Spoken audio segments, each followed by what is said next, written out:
আসসালামু আলাইকুম রহমতুল্লাহি ওবরকাতুহ।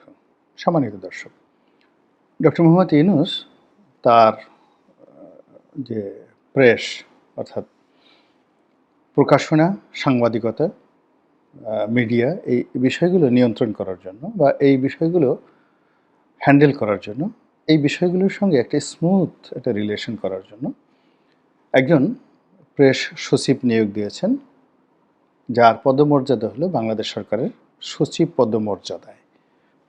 তার নাম শফিকুল আলম। একটি বিদেশি সংস্থা এএফপি অথবা এপি, এখানে সম্ভবত তিনি ব্যুরো চিফ হিসেবে চাকরি করতেন। তার জন্মসাল 1969, তিনি সেটি বলেছেন। 69 সালে তিনি জন্মগ্রহণ করেছেন। তো এই শফিক সাহেব ওনার এই জায়গাতে কিভাবে নিয়োগ পেলেন, ডক্টর ইউনূসের সাথে তার কী সম্পর্ক, তিনি কি জামাত করতেন, বিএনপি করতেন, আওয়ামী লীগ করতেন, আমরা কিছুই জানি না। এই ভদ্রলোকের বাড়ি কোথায় তাও আমরা জানি না। তবে সামাজিক মাধ্যমে তাকে নিয়ে নানা রকম ট্রল হয়। এগুলো তো এআইয়ের মাধ্যমে সত্য হতে পারে, মিথ্যা হতে পারে, বলতে পারি না, কিন্তু বাস্তবতা হলো তাকে নিয়ে ট্রল হচ্ছে। অনেক ট্রলে দেখা যায় যে তার গায়ে মুজিব কোট পরা আছে। কেউ কেউ বলার চেষ্টা করেছেন যে তিনি একসময় মাশরাফি বিন মুর্তজার সঙ্গে চলতেন। কেউ বলার চেষ্টা করেছেন তিনি শেখ হাসিনার দালাল ছিলেন এক সময়টিতে। এরকম নানা রকম। এখন এগুলো বিশ্বাস আপনি করেন বা না করেন, তাকে নিয়ে এই ধরনের বিতর্ক হচ্ছে।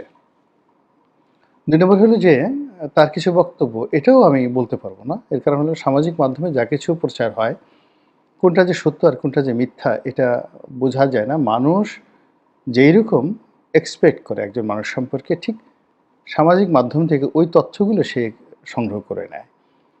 ফলে শফিক সাহেব সম্পর্কে আজ পর্যন্ত একটা ভালো জিনিস সামাজিক মাধ্যমে আসেনি। মন্দ জিনিসগুলো চলে আসছে। এবং বাংলাদেশে বিভিন্ন সময় যারা প্রেস সচিব হিসেবে দায়িত্বপ্রাপ্ত হয়েছিলেন, জিয়াউর রহমানের আমলে, এরশাদের জামানাতে, বেগম খালেদা জিয়ার জামানাতে এবং শেখ হাসিনার জামানাতে, এবং সর্বশেষ নাঈমুল ইসলাম খান শেখ হাসিনার প্রেস সচিব ছিলেন, তাদের সম্পর্কে আপনার অ্যালার্জি থাকতে পারে, বিতর্ক থাকতে পারে, কিন্তু তাদের যোগ্যতা নিয়ে, তাদের অভিজ্ঞতা নিয়ে এবং যে কোনো পরিবেশ পরিস্থিতি হ্যান্ডেল করার মতো তাদের সবার যে শক্তিমত্তা ছিল, সেই তুলনায় এই বেচারা শফিকুল আলম এখনও পর্যন্ত অবোধ শিশু। নাঈমুল ইসলাম খানকে যদি আপনি শেখ হাসিনার প্রেস সচিব হিসাবে তাকে যদি মনে করেন যে 40 বছরের একজন প্রাজ্ঞ মানুষ, সেক্ষেত্রে কনসিডারিং টু নাঈমুল ইসলাম খান, আমাদের এই শফিকুল আলম বর্তমান যিনি আছেন তিনি এখনও পর্যন্ত অবোধ শিশু। তার দুধ দাঁত এখন পর্যন্ত উঠেনি। তিনি এখনও শব্দ চয়ন শিখেননি। ওয়া ওয়া করেন শুধু। ওয়া ওয়া, বাচ্চারা যেভাবে ওয়া ওয়া করে না, আর শুধু সব কিছুতেই হাসে, মুখে দাঁত ওঠেনি, দুধ দাঁত ওঠেনি, এরকম ফোকলা দাঁতে হাসে।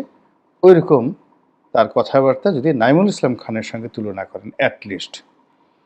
আর যদি অন্যান্য, যেমন একসময় জিয়াউর রহমান সাহেব ছিলেন শেখ হাসিনার প্রেস সচিব, তো এরকম ওনাদের সঙ্গে, ইভেন বিএনপির মারুফ কামাল খান সাহেবের সঙ্গে যদি আপনি তুলনা করেন, তাদের যে টোটাল কমিউনিটির উপরে তাদের যে একটা আধিপত্য ছিল, কিংবা বিএনপি মাইন্ডেড যে সকল সাংবাদিক ইতিপূর্বে ছিলেন, যেমন গিয়াস কামাল চৌধুরী সাহেব ছিলেন, পুরো কমিউনিটির উপর তাদের যে একটা আধিপত্য ছিল, কিংবা ইকবাল সোহান চৌধুরীর কথা চিন্তা করেন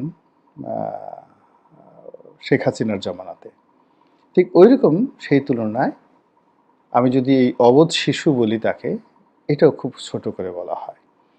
এখন এই মানুষটি ডক্টর মোহাম্মদ ইউনূসের জামানাতে আপাত দৃষ্টিতে মনে হচ্ছে ডিফ্যাক্টো প্রাইম মিনিস্টার। তার ক্ষমতার সমপর্যায়ের ক্ষমতা কারোর নেই। তিনি সব জায়গাতে আছেন। তিনি পরমাণু চুল্লিতে আছেন। তিনি আকাশের গ্রহ নক্ষত্র যেখানে নির্ণয় করা হয়, মহাকাশ গবেষণা কেন্দ্র, ডক্টর মোহাম্মদ ইউনূস সেই মহাশূন্য বা মহাকাশ গবেষণা কোনো কেন্দ্রের কোনো প্রকল্পে যদি যান, সেটার ব্যাপারেও মুখ্য আলোচক জনাব শফিকুল আলম। তিনি নরেন্দ্র মোদীর সাথে কি আলোচনা করবেন, কিংবা মিস্টার শির সঙ্গে অর্থাৎ চীনা প্রেসিডেন্টের সঙ্গে কি আলোচনা করবেন, কিংবা ডক্টর মোহাম্মদ ইউনূসের স্বপ্ন কি, তার উদ্দেশ্য কি, তিনি কি চান, এই জিনিসগুলো বোধহয় রিড করার মতো ক্ষমতা ডক্টর মোহাম্মদ ইউনূস সরকারের মধ্যে সবচেয়ে বেশি ক্ষমতাটা এখন শফিকুল আলম সাহেবের রয়েছে। ভালো কথা, তার যদি সেই যোগ্যতা থাকে, অসুবিধাটা কি? আপনি ধরুন এখন বিডা যে সভাপতি, প্রতিমন্ত্রীর পদমর্যাদা সম্পন্ন যে ভদ্রলোক, ওনার বাবা আমাদের একটু সিনিয়র বন্ধু, তার মা সঙ্গীতা, তিনিও আমাদের খুব ঘনিষ্ঠ ছিলেন। তারপরে সঙ্গীতা ভাবি যিনি, তিনি আবার এই ডক্টর বি চৌধুরীর শালিকা, মানে মাহি বি চৌধুরীর শালিকা। তো সেই অর্থে এই যে ভদ্রলোক আসছেন একেবারে ইয়াং, এই বিনিয়োগ সংক্রান্ত বিনিয়োগ বোর্ডের চেয়ারম্যান হিসেবে যিনি কাজ করছেন, তো তাকে নিয়ে তো আমরা কি আলোচনা করছি না, কোনো নেতিবাচক কথাবার্তা বলছি না। এত ইয়াং একজন মানুষ, চমৎকারভাবে তিনি কাজ করে যাচ্ছেন। এবং আমার বিশ্বাস যে পরবর্তীতে যে সরকারই আসুক না কেন, ওনাকে কাজে লাগাবেন। কিংবা আরেকজন ভদ্রলোক আছেন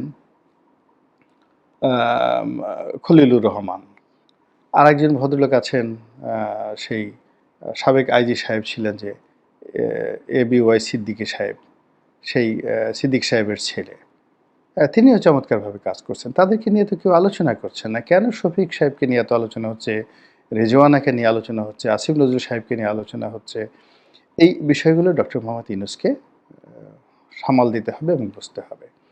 এবং এখন বিশেষ করে শফিকুল আলম সাহেবের কথা নিয়ে, বার্তা নিয়ে, সরকারের মধ্যে, সরকারের বাইরে, রাজনৈতিক দলগুলোর মধ্যে, রাজনৈতিক দলগুলোর বাইরে, সাংবাদিক মহলে, সব জায়গাতে এতটা বিতর্ক হচ্ছে, এতটা বাজে এবং অশ্লীল এবং অশ্রাব্য কথাবার্তা হচ্ছে, ফলে তার সঙ্গে এক টেবিলে বসে ডক্টর মোহাম্মদ ইউনূসের কথা বলা, কিংবা উনি যেভাবে ইমেজ হারিয়ে ফেলেছেন, সেই ইমেজ হারানো ব্যক্তি যদি ডক্টর মোহাম্মদ ইউনূসকে যে কোনোভাবে রিপ্রেজেন্ট করেন, এটাই ওনার জন্য, অর্থাৎ ডক্টর মোহাম্মদ ইউনূসের জন্য একটা অত্যন্ত নেতিবাচক একটা বিষয়। এটা তিনি কেন করছেন, কিভাবে করছেন, বা এটা আমি বুঝতে পারছি না, আমি কোনো অবস্থাতে বুঝতে পারছি না। এবং একজন লোক, এই প্রথম একজন লোক যেখানে প্রেস সচিব হিসেবে আছেন, কোনো প্রেস তার পক্ষে কথা বলছে না, প্রায় সব প্রেসই তার বিরুদ্ধে। এবং প্রেসের একেবারে জুনিয়র সাংবাদিক থেকে শুরু করে একেবারে সিনিয়র যারা সাংবাদিক রয়েছেন, সুযোগ পেলে সবাই তাকে নিয়ে সমালোচনা করছেন। এক ভয়াবহ খেলা। এবং এইরকম ইমেজ সংকটে পড়া কোনো প্রেস সচিব এই বাংলায় আসেনি। ফলে ডক্টর মোহাম্মদ ইউনূসকে ডুবানোর জন্য, তার ইমেজ ক্ষুণ্ণ করার জন্য, এবং তার ভাগ্যের যে বৃহস্পতি, এটাকে রাতারাতি উল্টে শনিতে রূপান্তরিত করার জন্য আওয়ামী লীগের দরকার হবে না, বিএনপির দরকার হবে না, কোনো দরকার হবে না, এইরকম দু চারজন শফিক সাহেব থাকলেই কেল্লা ফতে, একেবারে সর্বনাশ ঘটে যাবে। যারা নরেন্দ্র মোদী সাহেবের সঙ্গে যে ডক্টর ইউনূস সাহেবের যে বৈঠকটা হলো, এই বৈঠকের নেপথ্যে তো শফিক সাহেব কোনো কাজ করেননি। নিঃসন্দেহে ওনার একটা উচ্চ ক্ষমতা সম্পন্ন ফরেন রিলেশনস ডিপার্টমেন্ট ছিল, ব্যক্তি ছিল, লিঙ্ক ছিল। সেটা বাংলাদেশ সরকারের হতে পারে, কিংবা কোনো আমেরিকান লবি হতে পারে, ভারতীয় লবি হতে পারে, এমনকি থাইল্যান্ডের বিমস্টেকে যারা উপস্থিত ছিলেন সেই সেক্রেটারিয়েটের কোনো লবি হতে পারে, যার মাধ্যমে অপ্রত্যাশিতভাবে ডক্টর মোহাম্মদ ইউনূসের সঙ্গে নরেন্দ্র মোদীর একটা বৈঠক হয়। এই বৈঠকটিকে কাজে লাগানোর জন্য ইউনূস সাহেবের চেষ্টার কোনো ত্রুটি ছিল না। কিন্তু এটাকে ফলপ্রসূ করা, এটাকে সামনে এগিয়ে নেওয়া, এবং এই মুহূর্তে যেটি ডক্টর মোহাম্মদ ইউনূসের দরকার, সেটা হলো ভারতের বন্ধুত্ব। ভারতের বন্ধুত্ব এবং ভারতের সহযোগিতা ছাড়া এই সরকার অন দ্য লং রানে কোনো অবস্থাতেই চলতে পারবে না, ইলেকশনও করতে পারবে না, কিছুই করতে পারবে না। কাজেই এইরকম একটা সম্ভাবনা যখন তিনি পেলেন, সেই সম্ভাবনাটাকে রীতিমতো উল্টে দিলেন কে? এই শফিকুল আলম। কি দিয়ে? তিনি সেই বিবৃতি দিলেন, বললেন ডক্টর মোহাম্মদ ইউনূসের সঙ্গে নরেন্দ্র মোদীর কী আলোচনা হয়েছে এবং যা কিছু বললেন আমরা বিশ্বাস করলাম, বাংলাদেশে আমরা যা বিশ্বাস করলাম। কিন্তু ভারতীয় পত্রপত্রিকা যখন তার বিরুদ্ধে রীতিমতো বিষোদ্গার করা শুরু করলো এবং ভারতের পররাষ্ট্র মন্ত্রণালয় এবং ভারতের পররাষ্ট্র সচিব যে বিবৃতি দিলেন, সেটি এই শফিকুল আলম সাহেবের যে কথাবার্তা তার পুরো 180 ডিগ্রি অ্যাঙ্গেলের উল্টো কথা। এরপর যেটি হলো, নরেন্দ্র মোদী স্বয়ং টুইট করে, নিজে টুইট করে যে কথাগুলো বললেন, যেটি বাংলাদেশের জন্য খুবই অবমাননাকর, ডক্টর মোহাম্মদ ইউনূসের জন্য খুবই বিব্রতকর এবং ভারতের সঙ্গে তার একটা বন্ধুত্বপূর্ণ সম্পর্ক তৈরি হওয়ার যে একটা পরিবেশ তৈরি হয়েছিল, সেটা নস্যাৎ এবং ধূলিসাৎ হয়ে গেল এই লোকটির কারণে। সারা বাংলাদেশ তাকে নিয়ে সমালোচনা করছে। আমি বুঝতে পারছি না বা বুঝতে পারি না সালমান এফ রহমানকে কেন শেখ হাসিনার শেষ দিন পর্যন্ত মাথায় করে রেখেছিলেন। আমার মাথায় এখনও ঢুকেনি কেন শেখ হাসিনাকে একজন এস আলম পুষতে হবে। আমি এখনও বুঝতে পারি না কেন শেখ হাসিনাকে সেই যে বাংলাদেশ ব্যাংকার্স অ্যাসোসিয়েশনের দাড়িওয়ালা নজরুল ইসলাম মজুমদার ছিল, এরকম একটা লোককে কিছুদিন পর পর গণভবনে ঢুকিয়ে একটা অনুষ্ঠান করে তার কাছ থেকে শেখ হাসিনাকে টাকা নিতে হবে। আমি এখনও বুঝছি না। এই যে শত শত নয়, হাজার হাজার নয়, লক্ষ লক্ষ কোটি টাকার যে প্রকল্পগুলো, শেখ হাসিনার যদি টাকা দরকার হয় তাহলে তো অনায়াসে তিনি মানে সরাসরি টাকা নিতে পারেন এজেন্টদের কাছ থেকে, কন্ট্রাক্টরদের কাছ থেকে, সংশ্লিষ্ট মন্ত্রীর কাছ থেকে। কেন সালমানকে এখানে ভায়া মিডিয়া বানাতে হবে? এটা আমার মাথায় ঢুকে না।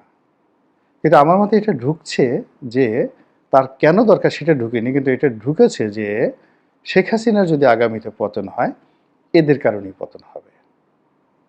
আবার এখন আমি কিছুতেই বুঝতে পারছি না যে ডক্টর মোহাম্মদ ইউনূসের সঙ্গে শফিক সাহেব এলেন কোত্থেকে? কে তাকে আনলো? কে তাকে দিল? উনি শফিক সাহেবের কোন যোগ্যতা বলে, কোন প্রেমে, কোন যাকে বলা হয় জাদুর স্পর্শে তিনি আন্দোলিত হলেন, আড়লিত হলেন, বিমুগ্ধ হলেন, বিমূর্ত হলেন ডক্টর মোহাম্মদ ইউনূস? আমি এখন পর্যন্ত বুঝতে পারছি না।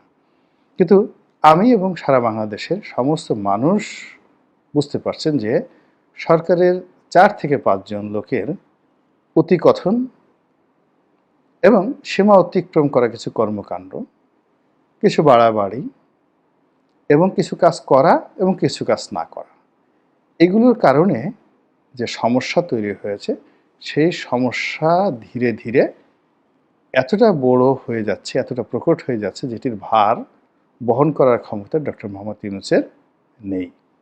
তো কাজেই তিনি যে নৌকায় পা দিয়েছেন, সেই নৌকার মাঝি যদি হন এই শফিকুল আলম, তাহলে বলেন তো সেই নৌকার গন্তব্য কোথায়?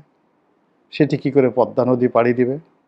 সেটি চাঁদপুরের যে মোহনা, সেই মোহনায় গিয়ে যেখানে ঘূর্ণি পাক সৃষ্টি হয়, এইরকম একজন মাঝি যদি থাকে, তাহলে তিনি ডক্টর মোহাম্মদ ইউনূসকে কী বলবেন? যখন নৌকা ডুববে তখন তিনি বলবেন যে স্যার, চিন্তার কোনো কারণ নেই। হযরত খিজির আলাইহিসসালাম পানির নিচে শুয়ে আছেন, তিনি আপনার সাক্ষাৎ প্রার্থী, আপনার সাথে সাক্ষাৎ করার জন্য তিনি ভীষণ রকম উদগ্রীব, আপনি চোখ বুজে থাকেন, আমরা খিজির আলাইহিসসালামের সাথে বৈঠক করে আবার সুন্দর করে ফিরে আসব। এভাবেই পৃথিবীতে বহু ঘটনা বহু সময় ঘটে গেছে।